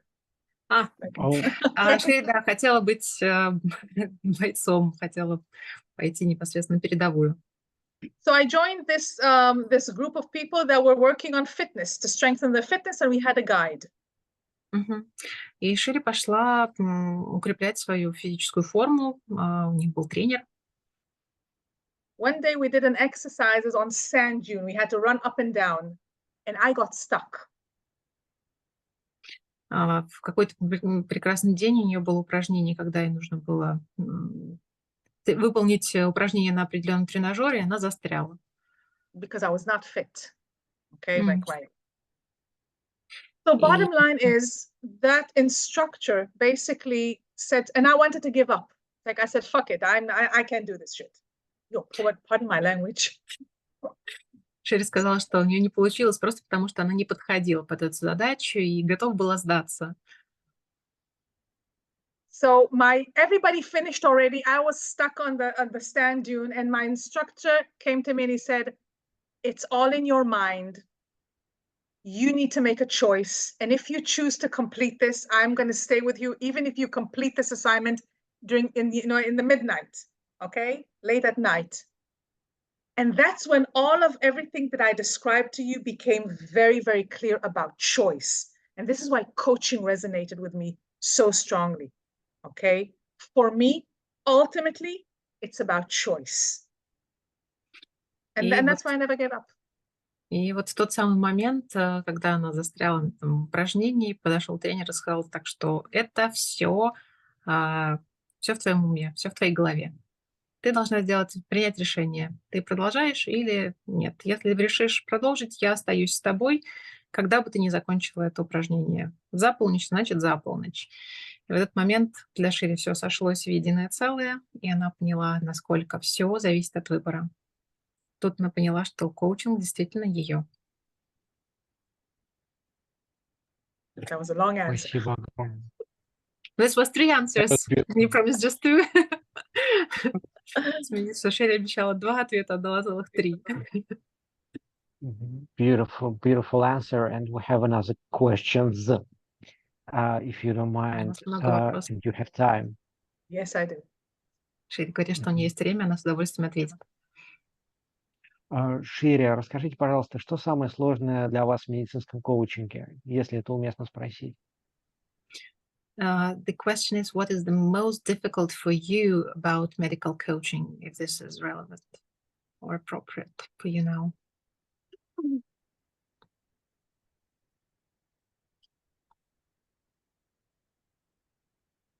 Okay, this I'm going to say that today there's nothing that's difficult for me.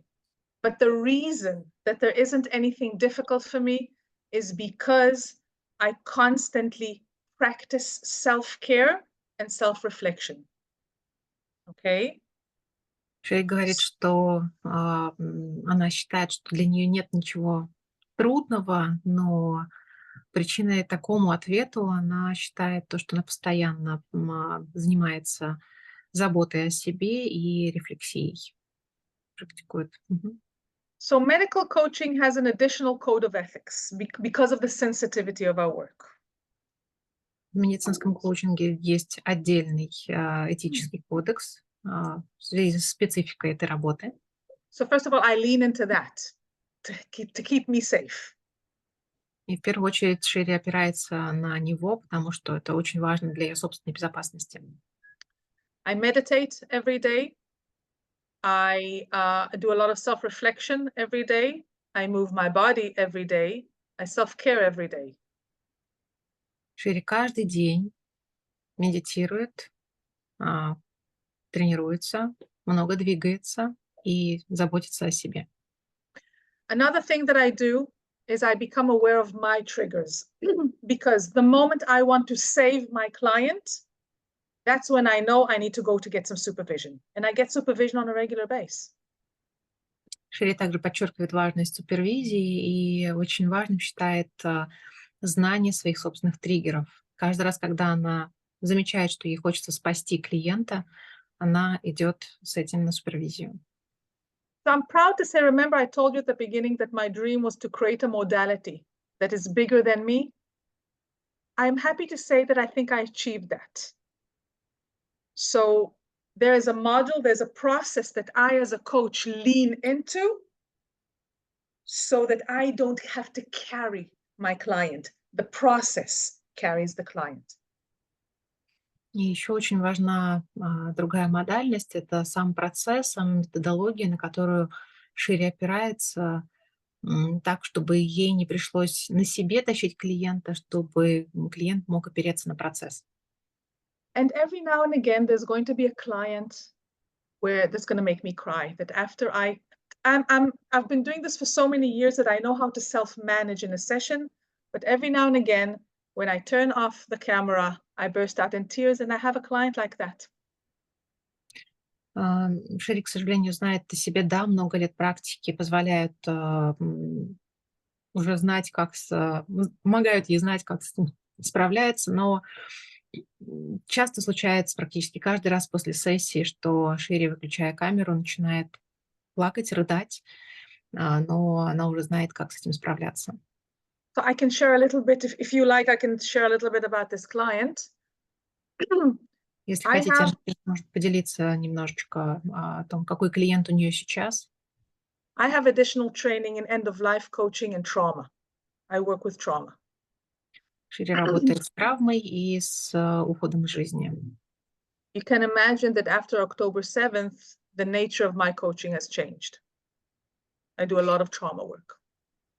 Как вы понимаете, что начиная с 7 октября ее подходы в работе очень сильно поменялись, и у нее очень много работы с травмой.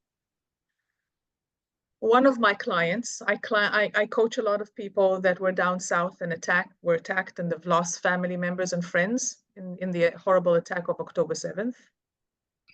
Понимаете, что очень много людей пострадали во время атаки на юге 7 октября. One of my clients was in one of the kibbutzes down south, Kibbutz Be'eri. Everyone around her, all her neighbors were slaughtered. She's one of she's part of the group of the people that survived. Вот один из ее клиентов как раз была в той самой кибуце, где очень большое количество людей погибло, и всех ее соседей убили. They spent over 20 hours in the safe room until they were finally rescued. Она провела более 20 часов в безопасной комнате. Есть у них специальные места, которые называются safe room, комната безопасности, до тех пор, пока их не спасли. As she was rescued, she and her family, as they walked out, they saw the mutilated and murdered bodies of their friends and extended family members. Когда их нашли, спасли, выходя из укрытия, они увидели тела погибших друзей, близких, соседей. She spent the next few months in a hotel near the Dead Sea because she couldn't return home. Her home they destroyed her house. Следующие несколько месяцев она прожила в отеле возле Мертвого моря, потому что вернуться ей было некуда, дом был разрушен. A week after October 7th, she was diagnosed with metastasized breast cancer. Неделю спустя после этого события, 7 октября, у нее диагностировали метастазы рака груди. And I started coaching her towards the end of November. So it was about a month and a little bit after the events. She started a process with me. Примерно спустя месяц после этих трагических событий она пришла в коучинг к Шири. So we were working on a parallel process of being a refugee from her body, because her body betrayed her, and being a refugee from her home.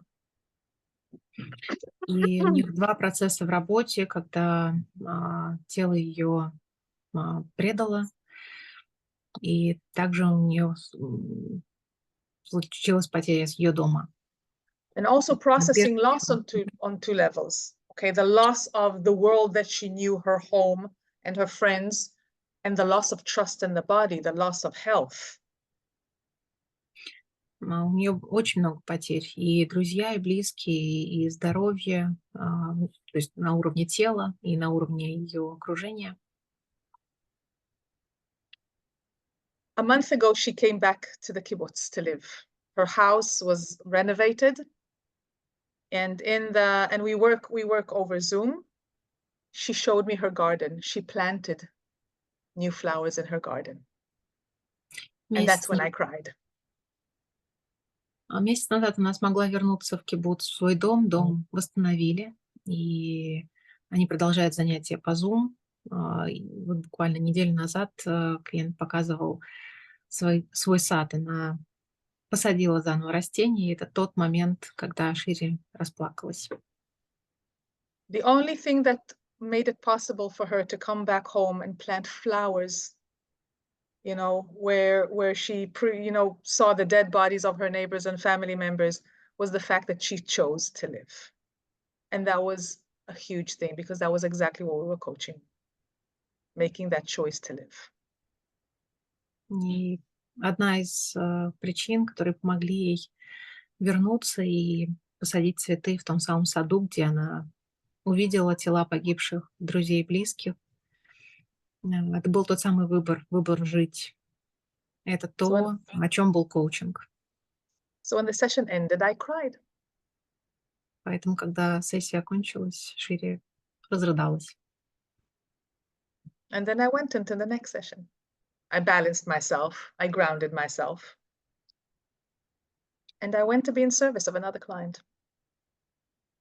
После этой сессии была следующая, но перед следующим клиентом Шири себя заземлила, перебалансировала и подготовилась к тому, чтобы служить следующему клиенту.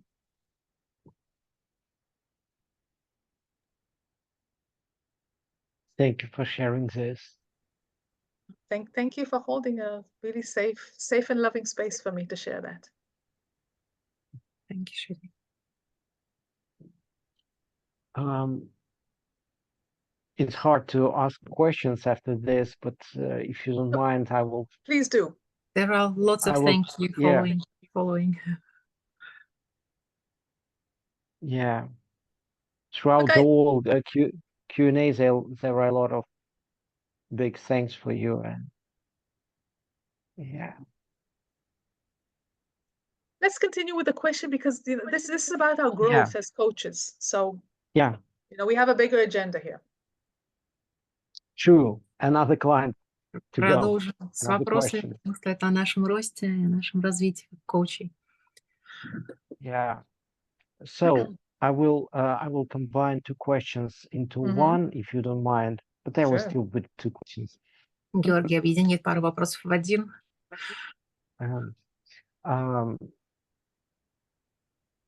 Oh my God, I lost it. Just a second. Один момент Георгию найти.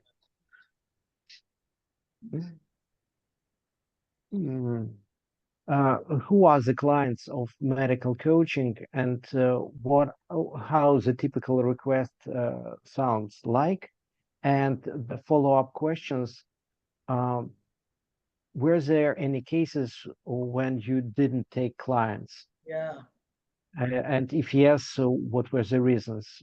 То есть вопрос такой, вообще, что за клиенты типовые медицинского коучинга, с какими запросами приходят, и в каких случаях Шири не работает с людьми и не берет их в работу, и по каким причинам? Medical coaching clients are people that are at any point on the continuum on the timeline, between starting a diagnostic process and death. All of that. So клиенты в медицинском коучинге — это все люди, которые находятся на промежутке от получения диагноза и до самого момента смерти. So I meet clients that are in a diagnostic process. Something is wrong, but there isn't a clear diagnosis yet. Clients right after a diagnosis when there is a crisis and they need to manage it. Clients that have been dealing with a chronic condition and now there are some life goals that they want. They want to create a business, they want to get married, they want, do stuff. Clients with a chronic condition that all of a sudden there's some kind of a change, okay? And people in palliative stages. У Шири есть клиенты на этапе получения диагноза, когда еще не все понятно, когда есть диагноз и уже случился кризис, кризисная ситуация, переживание этого диагноза. Есть клиенты, которые находятся в хронической стадии заболевания, это длится какое-то время, и они уже начинают думать о том, как в этих условиях им продолжать жизнь, развивать бизнес, какие-то проекты, семьи и так далее. Есть ситуации, когда хронический диагноз, но что-то меняется. Тоже такие клиенты в сопровождении есть. И, безусловно, есть клиенты уже в паллиативном состоянии, когда понятно, что конец будет очевидным. Another type of clients that I work with are clients, they're usually in the corporate context, and these are clients with severe burnout. That the burnout and the chronic stress is already manifesting in the body. So this is also a unique clientele that I work with, and usually I get that, through contracts that I have with companies. Есть также особый вид контрактов, корпоративные клиенты, когда состояние выгорания настолько сильное, что это переходит в хронический стресс, и это уже отражается физически на теле. тогда да, это клиенты корпоративные, и это особый вид клиентов. The request is divided into two. There are two types of requests. One is, what do I want? Usually, the request of what I want is coming from clients that have been living with a medical issue for a while. So now they want something new. They want to create something. Okay, that's the first type of request. Один из запросов — это чего же я хочу. Когда человек уже какое-то время живет со своим диагнозом, в своем новом состоянии, и он никак не может разобраться, как же ему быть дальше, чего он хочет. Это вот один из видов запросов. The second kind of request is tricky because it's what I don't want. And these are usually, I get those from clients at early stages of diagnosis or early stages of illness. So it's going to be, I don't want to live like this. I don't want to be sick anymore. I don't want to be sad. I don't want to be afraid. My job as a medical coach is to take that, reframe that, create that life vision, and then create smart coaching goals from that. Другой вид запросов и очень непростой вид, и, как правило, люди приходят с таким запросом в самом начале заболевания, как только они получают диагноз, или на этапе диагностирования, когда они не хотят болеть, не хотят страдать, не хотят грустить, не хотят так. И ее задача как коуча в данном случае взять этот запрос, помочь ему его перефразировать, переупаковать, сделать что-то, что позволит им выстроить видение жизненное и работать уже с классическим коучинговым подходом дальше о том, как выстраивать жизнь в новых условиях. People that I don't take for coaching. Number one, people that did not see a doctor and did not get medical consultation. A medical coach is not a replacement for a doctor. Шири не работает с клиентами, которые не идут к врачам, не получают медицинскую помощь. Коучинг, несмотря на то, что он медицинский, не является заменой медицинских консультаций и лечения. People with an active mental health disorder that are not stabilized and are not under the supervision of the mental health practitioner. Шири также не работает с людьми в пограничных состояниях и с заболеваниями нервной системы, которые не стабилизированы и не получают регулярной поддержки специалистов. People with active clinical depression that have been stable for less than 2 years. Также активное состояние активной клинической депрессии, которое стабилизировано менее чем 2 года. People underneath the age of 17. I don't take children. Возраст до 17 лет с детьми Шири не работает. And people that are not coachable. They actually need therapy. Ну, есть люди, которые не поддаются коучингу, им нужно лечение. All the rest I take.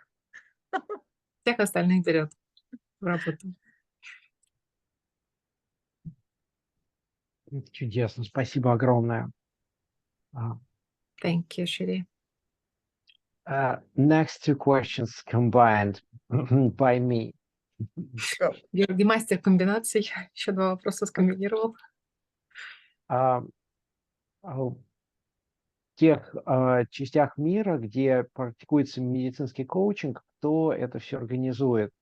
Медицинские коучи работают больше с некоммерческими организациями или какими-то штатными коучами в госпиталях, или они, может быть, работают как волонтеры, комбинируют эти практики, или частная практика. И к этому же вопросу я прибавляю, Маргарита, я переведу, не перегружайся, к этому же вопросу я прилагаю вопрос, как откликаются врачи на работу медицинского коучинга. So, big combined question. Yes. In these parts of the world where medical coaching is practiced, who is organizing it? Do medical coaches mostly work in NGOs or staff coaches at hospitals, or maybe do this mostly as volunteer work, combining it with other practices, or a private practice is also widespread? And additional questions there is, how doctors typically respond to the work of medical coaches? Okay, great question. So, who sponsored it? It depends on the country, okay? Because different countries have different cultures. However, generally speaking, NGOs, so these are going to be patient organizations, fund it. In Israel, we managed to get medical coaching into insurance policies. So in certain, for example, the employees of Intel have 6 or 8 medical coaching sessions covered, okay? Pharmaceutical companies. Today, pharmaceutical companies, as part of their social responsibility agenda, have support centers for patients that are using their products. In those support centers, there will usually be a nurse, a social worker, and a medical coach. So that's number 3. Number 4, some hospitals. I have a group of my students, medical coaches, working in a hospital outside of London. I'm very proud of that achievement. So some hospitals. Another way is a collaboration with specific private clinics. Okay, so clinics of integrative medicine will be open to hire medical coaches, or clinics of lifestyle medicine. But also I have a lot of my students that have collaborations with family doctors and other practitioners. And working independently. Отвечая на вопрос, все зависит очень сильно от культуры той страны, того региона, которым вы интересуетесь. Это могут быть как некоммерческие организации, так и сервис, встроенный в корпоративные сервисы. Например, компания Intel предлагает своим сотрудникам от 6 до 8 сессий. Фармацевтические компании предлагают сопровождение к пациентам, которые получают лечение с помощью их лекарств. Также бывает сотрудничество, коллаборации на уровне клиник, частных клиник с медицинскими коучами. Есть семейные врачи, которые сотрудничают с медицинскими коучами. И вот отдельная гордость Шири отметила, что группы ее выпускников, студентов работают в Лондоне, помогая волонтерам в клинике. Doctors are usually very positive about medical coaching once they understand what medical coaching is and what medical coaching is not. So, medical coaching does not replace the medical team. It's always coming second place after the medical team. Once doctors realize that, they say, yay, come, okay? Because they see the difference in the attitude and the relationship with their clients when their clients are actually being coached. Clients show up more responsible, more resilient, and the level of adherence changes completely. Okay? Not just adherence to medication, but adherence to lifestyle changes, to healthy adherence to everything. Okay? And on top of that, one of the things that I do a lot for the past few years, I work with a lot of doctors and nurses. I do a lot of trainings for them. I help them become more coach-like. So I teach them coaching soft skills that they can integrate into their practice. So these are later also people that will be very welcoming to refer their patients to a medical coach. По поводу отношения врачей к медицинским коучам. Первый случай – это как только врачи разбираются в том, в чем же отличие, что медицинский коуч делает, чего он не делает, как только он понимает действительно ту самую границу ответственности, зоны влияния, они, как правило, с радостью поддерживают такую практику и приглашают к сотрудничеству, потому что видят разницу в восприимчивости пациентов к процессу лечения и приему медикаментов, к выздоровлению в целом. Второй момент. Шири также работает с медицинскими работниками разных уровней, помогая им поменять подход в работе на более коучинговый, что тоже повышает качество их работы.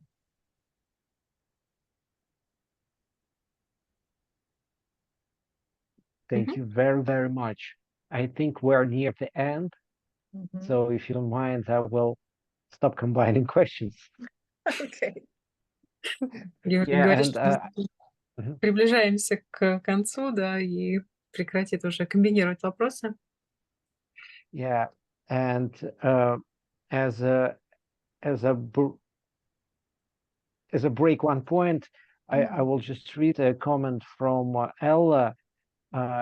As a part of a gratitude, she as a doctor with 2 specialties, she left the medicine for the coaching, and she says that now she understands much more how to work with clients who come with crises regarding the health state. So thank you very much for the possibility to touch this Георгий new specialization in coaching. зачитал комментарий одной из участниц нашей встречи, как коллега написала о том, что у нее есть образование и предыдущий опыт в медицине, она врач, но она оставила медицинскую практику ради коучинга и теперь гораздо лучше понимает, как практиковать и с какими подходами работать. Yep. I think we should be targeting the end, and to do this, I will combine 2 questions. I'm sorry. Okay. One more thing I just want to say is I'm going to put my email address. So if someone has a burning question and we didn't get to it, guys, write to me. I promise I answer. I do. Okay?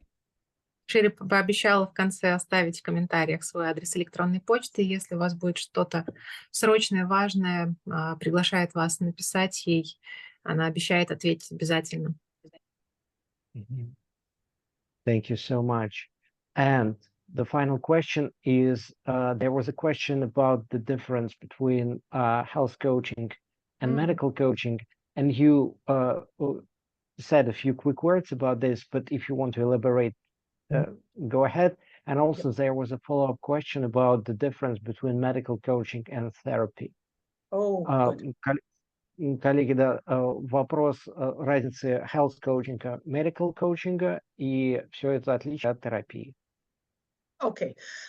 So when we're talking about health coaching, it really depends what type of health coaching we're talking about. Are we talking about US health coaching or are we talking about European coaching?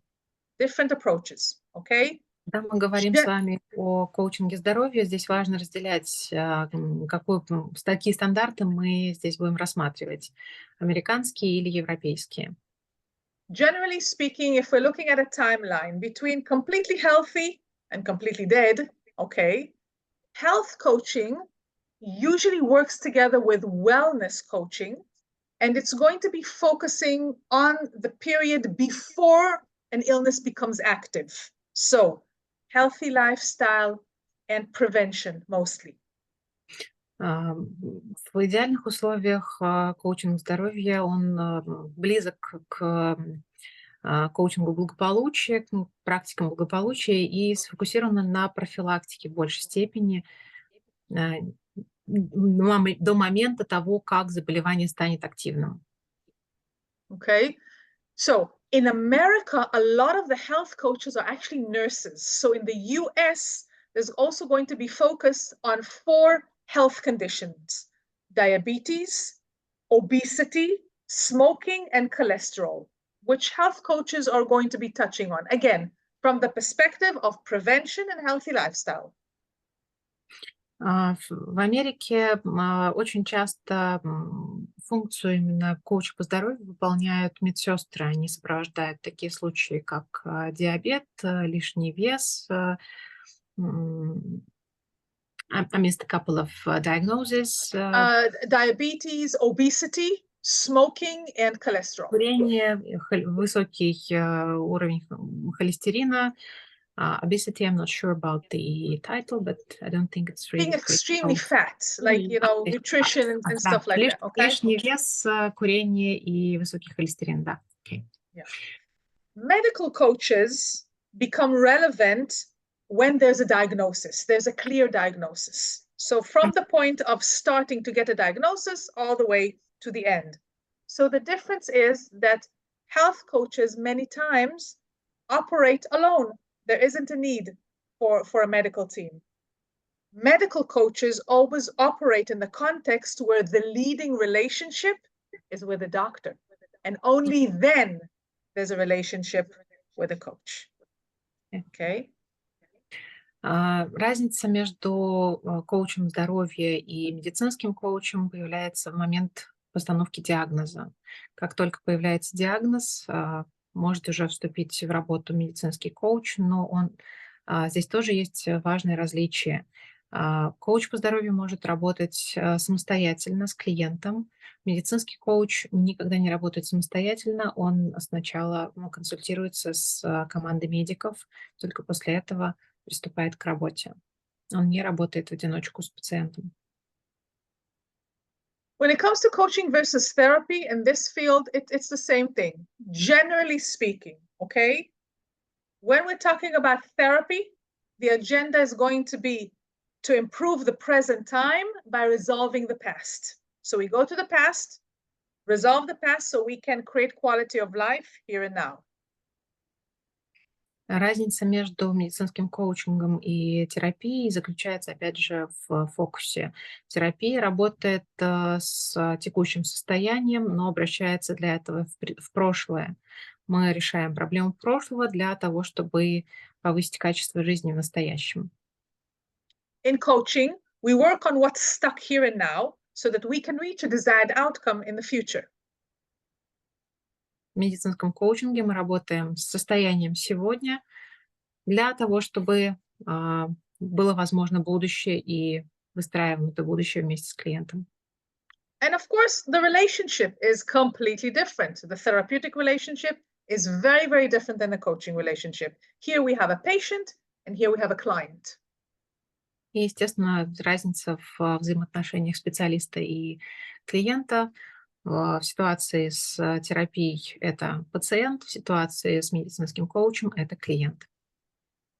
So the same thing applies in this context. Even though medical coaches usually deal with things that, you know, in the past coaching didn't touch, a lot of emotions and you know, we do touch medical traumas, we touch loss, we touch pain, physical and emotional stuff like that, but still in a coaching way. We remain 100% coaches. We're not therapists. We're not even, you know, a mixture of therapy and coaching. We are coaches. И важно здесь различать ситуацию. Да, в медицинском коучинге мы имеем дело с травмой, с болезнью, с эмоциями, с переживанием. Но наша задача здесь оставаться в роли коуча 100%, даже не смешивать ни в какой мере эти две роли, оставаться 100% коучем. May I add on to the question? Yes.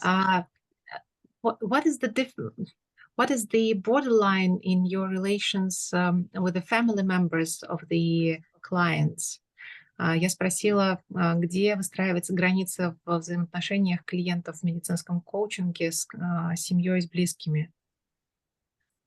Okay, so when I work with medical coaching clients, the rules are very, very clear. Okay, I have no interaction with the family members at all. Okay, and that's very important because sometimes in that context, family members allow themselves to contact the coach and say, I need you to make sure that I need you to talk about da da da da. Okay, so that's very, very clear, and I create clarity about that in the coaching contract. Okay, having said that, there are two additional types of coaching that I do. I'm also an end-of-life coach. In end-of-life coaching, ultimately, we involve the family because at some stages, the family needs to be involved. Plus, when my clients pass away, the family usually comes to me. So part of end-of-life coaching is that I ask my client, what do you want me to share with your family and how do you want me to be with your family once you're not here? That's number one. Number two is coaching family caregivers. So family caregivers are people that have a family member with an illness, okay? That's another kind of coaching, which I do as well and I teach as well. One thing that we see in workplaces is part of the pandemic of burnout is connected to the fact that a lot of the employees are actually caregivers and they're not supported properly. So a lot of my caregiver coaching clients actually are referred to me by companies, okay, because of burnout. So these are two different contexts where I work with family members. Thank you. I will translate that. Ответ на вопрос, где же проходит граница взаимодействия медицинского коуча с родственниками клиента, заключается в том, что в классическом случае контракт предусматривает отсутствие контактов с родными и близкими, потому что работа идет непосредственно напрямую с клиентом. А родственники стремятся так или иначе получить контакт и попытаться через коуча повлиять на клиента. Контракт это запрещает, этические нормы это запрещают. Второй случай, который Шири описала, это случай, когда она работает с клиентом в ситуации ухода из жизни, и тогда часть процесса включает в себя работу с родными и близкими, с семьей после ухода пациента. Она спрашивает клиента, как бы она хотела, чтобы и чем бы клиент хотел, чтобы она поделилась с родными и близкими, как ей нужно будет их поддержать. То есть это вот часть контракта end-of-life coaching или коучинг ухода из жизни. И третий момент – это сопровождение, обучение людей, которые предоставляют поддержку. То есть у нас есть тоже в России термин, который называется... В общем, люди, которые так или иначе оказывают уход за больными. И, к сожалению, Шири отмечает, что повсеместно это не только наша проблема, эти люди не получают достаточную поддержку, и она занимается обучением таких людей и в быту, и на профессиональном уровне. Поэтому очень часто люди попадают в ситуацию выгорания, и компании, работодатели рекомендуют обратиться к Шири, в ее институт за поддержкой для таких людей. Thank you very much for this comment. Thank you. I put my email address in. You can always get hold of me through Gеоргий as well. And thank you for the lovely comments in 3 languages, Russian, English, and Hebrew. Very touching. Thank you. Beautiful. That's really very touching. That's very nice. I think we should wrap it up a little bit because you are too generous. And I will say a few words to the public, and then think Irina will be beautifully wrapping this up. Коллеги дорогие, и вот еще... Благодарим, да, и будем завершать. Спасибо вам огромное за то, что здесь были. Я буквально пару слов брошу, потому что вот еще досыпалось пару вопросов, а ответить мы на них уже не успеваем. По поводу вот всего остального, если вас интересует получить какую-нибудь печеньку от Шири, какие-то материалы, которыми она делится, то я вот сейчас специально размещаю Google форму, заполните ее, просто оставьте свой e-mail и напишите имя. И также, если вам будет интересно возможное обучение медицинскому коучингу, на русском тоже есть какое-то такое намерение. Вот, в общем, на e-mail, который вы оставите, пришлем материалы, которые Шири поделилась, просто сделаем это централизованно. Вот. И, в общем-то, вот и все. Shiri, Георгий generously offered the Google Forms link for all the questions that are still open. Yeah, and all the presents, small handouts that you probably will be generous to share. So all that stuff. Yeah, and we'll make it automatically. Yeah. So there are a lot of gratitude. Invited someone to get training in your institute if someone is interested. Yeah, a lot of gratitude in Russian, Hebrew, and English for the demonstration of your mastery, for this openness, for your sincerity, and for such a beautiful, beautiful space. And all these gratitudes are throughout all the chat. I'm not sure we would be able to read them all, but I'm sure you would be able to feel them. Георгий, подвел итог всех слов благодарности, которые, дорогие коллеги, вы оставили в чате.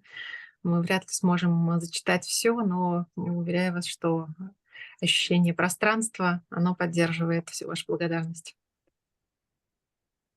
Да, ну что Спасибо же. огромное от меня. Да, передаю Ирине Бахаревой. 3 минутки на завершение пространства, и мне хочется сказать какие-то очень важные лично для меня вещи сегодня.